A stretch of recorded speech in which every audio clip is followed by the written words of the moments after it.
Hey everyone, welcome to the channel. Today we're going to talk about how to handle the wedding party. With all the things that come along with the wedding day, you have to wrangle everybody's mind in gathering together what they need to do and pay attention. So we're going to talk about that today. So stick around.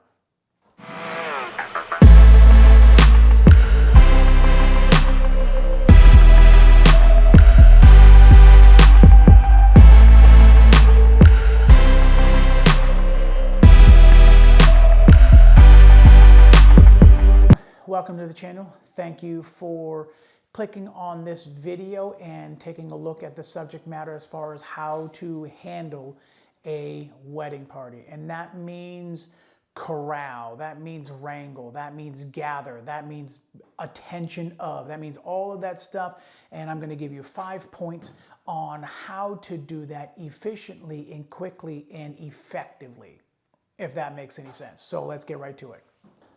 Topic number 1, top of the list, communication. Communication, communication, communication. You have to have the ability to speak. If you don't speak, if you don't talk, then you don't communicate and the job doesn't get done. So you have to be one of those people that can walk into a room, and I know a lot of photographers that are more introverted than anything else, and I get that. When you do your work, you display your work, you show your work, they hire you because of your work, but you have to be able to communicate. You wouldn't have been hired if you didn't know how to communicate one thing or another. So right off the bat, what I like to do is I like to walk in when I'm during that getting ready time. I like to walk in, I like to scan the room, see what I'm looking at, and the first thing I want to do is introduce myself. Communication starts with you. I open up the communication saying, hi, my name is Ron. I'm the one that's going to be taking the pictures today. So what is your name? And then it's going to be a Jennifer or Lisa or whatever the names are going to be. Sometimes I play this little trick with them that if there's a Jennifer here and a Jennifer there, I'll do J1 and J2 just because it helps me remember people's names and things like that. If there's a Lisa, it's L1 and L2. So a lot of times what I'll do is I pride myself that by the end of this wedding, I know every person's name all the way down the thing. And I've done wedding parties up to 25 people in them before. And that gets very, very hard to do, meaning you got to tell them in a laughing, joking way, which we're going to get into, you got to stop talking. If your mouth is open, I can't Photoshop that closed. And when I turn the images over, you're going to be the only one with your mouth open.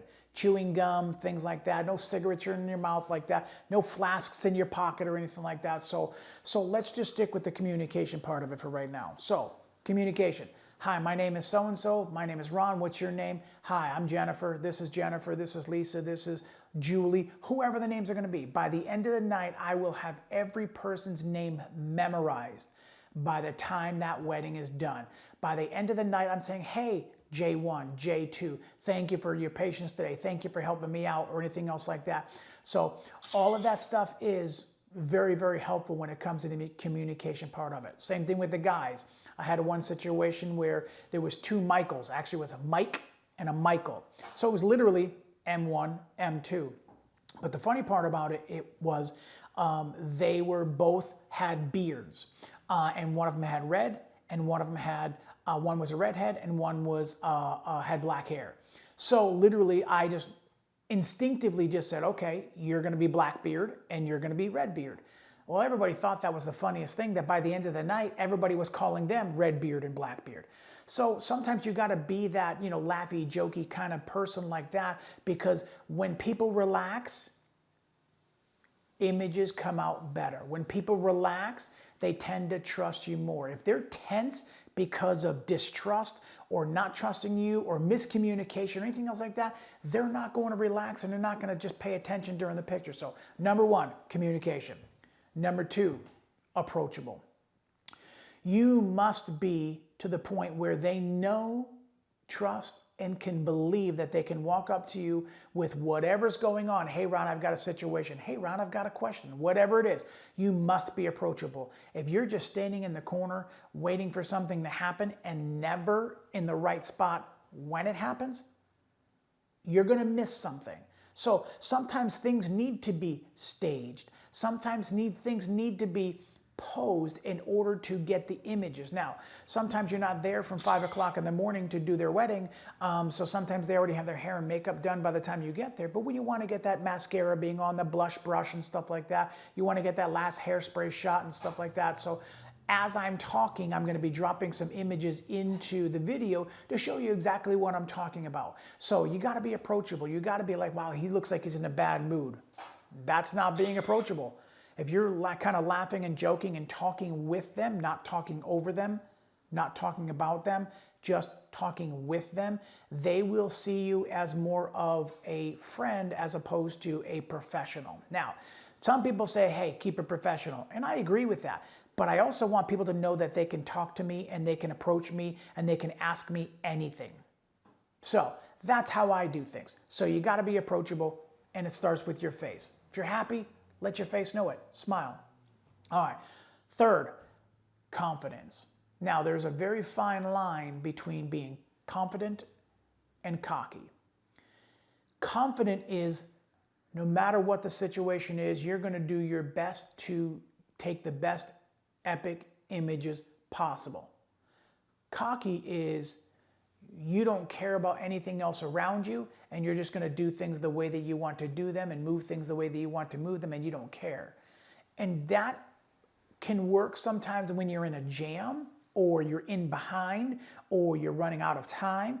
I get that. That's happened a lot. Sometimes ceremonies start late. Sometimes you got to be that wedding coordinator saying, hey, we got to do that first look. Hey, people are going to start showing up pretty soon. Hey, you got to be that person that kind of keeps on track. And if they don't have a wedding coordinator, at the end of the day, they're going to walk up to you and say, oh my God, thank you for keeping us on task because we were getting sidetracked. And if we got to drive 25 minutes, you can't start 15 minutes late from getting ready and expect to still leave on time. Something's going to be late. And if the ceremony's late, then everything else runs late. And the thing that gets cut in half or cut is the pictures. Because the dinner still got to start at the same time. So you still got to have that going on. So you still got to be able to do something like that. So you got to be confident in what you do, not to the point where you're too cocky that nobody wants to talk to you because you're so arrogant, but you're confident enough that no matter what's going to happen, you can get it done. So confident is number 3. Decisive is number 4. You cannot be indecisive when it comes to be the photography for the day. It will come back to bite you in the butt if you are one of those people that's like, oh, okay, well, whatever you want. Oh, well, whatever you want. Yeah, that'll work. When they come to you and say, hey, Ron, what about this? What about that? You have to remind them pros and cons. If you wait to do your family pictures until after your dinner and that sun is going down, you can't get your sunset pictures and your family pictures done at the same time. So which one is going to be more important? Sunset pictures. So do your family pictures. I know it's a pain in the butt to do it before you eat, but get it done. Your job is to keep the bride and groom aware of their day, but at the same time focused on their day. They don't want to focus on all the other stuff that's got to go on. That's your job to say, hey, don't forget we got to cut the cake. Hey, don't forget we got to do this. So that's your job to do that. Now, some people are going to say, well, you know, you're not the wedding coordinator. They should have hired that. And I get that. I get that. But if they didn't, you can't be like, forget them. If something doesn't get done or something doesn't get captured, it's their fault.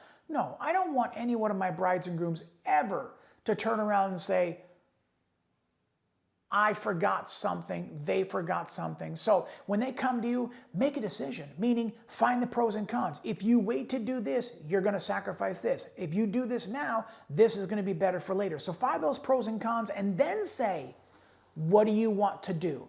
Now, you can throw the pros and cons out. At the end of the day, they're going to have to say, you know what, that's a good idea. Or they're going to say, I want to do it this way. And at that time, just go with the flow, and it's not on you. There's nothing to do. So be decisive. If you keep saying, no, I don't know. I don't know. What do you think? No, they're coming to you because they need some answers and need some help because they've never done this. I do 25 weddings a year. So I have a little bit more experience than the first-time bride, first-time groom on their wedding day. So they're looking to you like what normally happens. A lot of times things like receiving lines are another thing. Should we do them? Should we not do them? Well, con to that is you're going to add 45 minutes to your time, so that's going to delay the family and the formal pictures being done. Now, if you delay it by 45 minutes, that means we have less time to do this. The pro is you can go around and do your greetings now and thank yous now, and you don't have to do it while you're eating. Well, it's better to do it while they're eating because of everything else. So with that being said, just help them make their decision because that's what your job is to do. So number 5, we're going to make this really quick. Play and have fun. You must be that guy that is almost like an entertainer. That's me.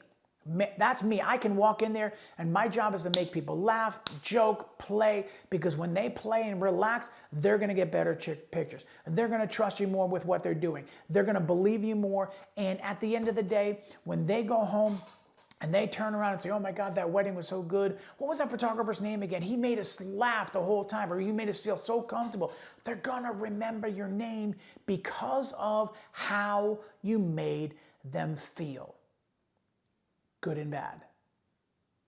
If you come in guns blazing and just ranting off instructions with no consideration to anybody's feelings, and if it's going to come off like a cattle call. Next, next, next, next. Nobody wants to do that. Nobody wants to do that. They want to come into the picture, settle in. Hey, let's laugh, joke, smile. Okay, and I'll do little things like, hey, tell you what, let's try with your eyes open this time. And meanwhile, I just made a quick setting because it was a little bit underexposed or overexposed. I made a quick little change. Right? They don't know that. But I'm like, you know what? I made my change just like that. Let's try with our eyes open this time. Click. And the second you joke with them, they're like, oh my God, it was probably me. And everybody's blaming everybody. But be playful. So let's go down the list one more time. You got to have good communication. That's number 1. Number 2 is you got to be approachable. Number 3, confidence, confidence, confidence, not cocky. 4, be decisive. Help them make their decisions and help them with their decisions so that they make the right decision. And number 5, play and have fun. When you play and have fun, they'll relax. When they relax, they get better pictures. When they get better pictures, at the end of the day, they're going to remember how you made them feel. So just remember those 5 tips on how to handle a wedding party, good and bad. And when there's drinking involved, that intensifies. I did a wedding one time where 3 of the 9 people in the wedding party decided to stop and get cigarettes and beer on the way to the formal pictures. We literally waited 45 minutes for them to come back so that we can start the formal pictures because they decided to go through something like that. So you have to be that person that says, listen, I know you guys need this. I know you want to do this, but I got a job to do and I need everybody here. After that, man, you guys can do, after my pictures are done, you guys can go do what you want to do. And just remember that. You need to remind them that they got to stay here. There's no cigarette breaks. And remind the bride, put somebody else in charge, best man, maid of honor. Go get the people, come back. Parents, grandparents, get them to come back. Let the bride and groom relax and talk amongst themselves because it's so overwhelming during the day. But just remember that when it comes to that because that's the most important thing. So remember those 5 tips on how to handle a wedding party so that one of the last wedding parties that I did, there was almost 22 people in there. And it was 96 degrees out. It was hot, standing in the sun because they wanted these pictures to be in front of this fountain. Now, with that being said, it was very difficult because all they're doing is complaining about the heat. When you're complaining about the heat, the bride finally said, shut up about the heat. We know it's hot. Don't worry about it. As soon as this is done, you can go back into the air conditioning. So she finally had to say, hey, enough's enough, guys. Shut up. Let's get this done. We're all hot. Everybody's sweating. Let's just make the best of it, and we're going to do it. And the pictures came out really, really good. You're going to see some pictures as we're going through on large wedding parties. So just do your best to do something like that, but you got to communicate. You got to talk. You got to tell them.